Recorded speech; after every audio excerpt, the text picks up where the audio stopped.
വാഴക്കൃഷി A to Z സീരീസിൻ്റെ പുതിയ എപ്പിസോഡിലേക്ക് എല്ലാവർക്കും ഹൃദ്യമായ സ്വാഗതം. ഇന്ന് ഡിസ്കസ് ചെയ്യുന്നത് വാഴയിലെ ചില സൂക്ഷ്മമൂലങ്ങളുടെ കുറവ് എങ്ങനെ കണ്ടുപിടിക്കാം, അതെങ്ങനെ പരിഹരിക്കാം എന്നുള്ളതാണ്. ഈ മാർക്കിൽ നമുക്ക് കാണാം ഇലയിൽ ചെറിയൊരു വളവുണ്ട്, അതുപോലെ കളറിൽ ചെറിയൊരു പെയിൽ യെല്ലോ ആണ്. അപ്പോൾ അങ്ങനെ വരുമ്പം ഇത് കാൽസ്യത്തിൻ്റെ മഗ്നീഷ്യത്തിൻ്റെ കുറവ് കാണിക്കുന്നുണ്ട്.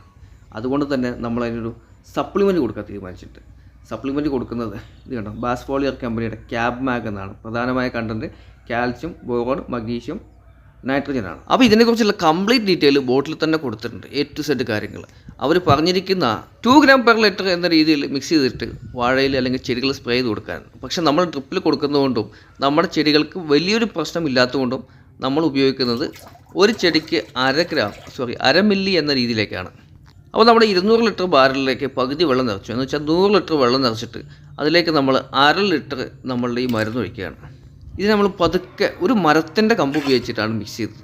മിക്സ് ചെയ്യുന്നത് അത്യാവശ്യം സമയമെടുത്തൊരു 4-5 മിനിറ്റ് കൊണ്ട് നമ്മൾ പതുക്കെയാണ് മിക്സ് ചെയ്യുന്നത്. കാരണം വളരെ കുറഞ്ഞ ക്വാണ്ടിറ്റി കൊടുക്കുന്നത് കൊണ്ട് തന്നെ എല്ലായിടത്തും യൂണിഫോം ആയിട്ട് എത്തണം നമുക്ക് നിർബന്ധമുണ്ട്. അപ്പോൾ ഇങ്ങനെ കൊടുക്കുന്നതാണ് ഏറ്റവും നല്ലത്. നന്നായിട്ട് മിക്സ് ചെയ്തിട്ട് നന്നായിട്ട് സമയമെടുത്ത് മിക്സ് ചെയ്തിട്ട് കൊടുക്കുന്നതാണ് നല്ലത്. കാരണം നമ്മുടെ കുറച്ച് ഉപയോഗിക്കുന്നുള്ളൂ, പക്ഷേ അത് എല്ലായിടത്തും എത്താൻ നമുക്ക് നിർബന്ധമുണ്ട്.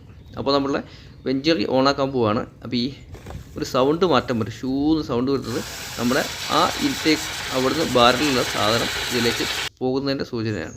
അപ്പോൾ അത് നേരെ വന്ന് നമ്മുടെ ട്രിപ്പ് ലൈനിലേക്ക് കൂടെ വീഴാൻ തുടങ്ങിയിട്ട് നേരെ വാഴയുടെ ചുവട്ടിലേക്ക്, വാഴച്ചോട്ടിൽ മാത്രമല്ല വാഴ നിൽക്കുന്ന ആ ലൈനിൽ കംപ്ലീറ്റ് ആയിട്ട് ഇത് വീഴുന്നുണ്ട്. ഈ വീഡിയോ ഉപകാരപ്രദമായെങ്കിൽ ഒന്ന് ലൈക്ക് ചെയ്യുക, ശേഷം സബ്സ്ക്രൈബ് ചെയ്യാത്ത ആരെങ്കിലും ഉണ്ടെങ്കിൽ ഒന്ന് സബ്സ്ക്രൈബ് ചെയ്യാൻ മറക്കല്ലേ.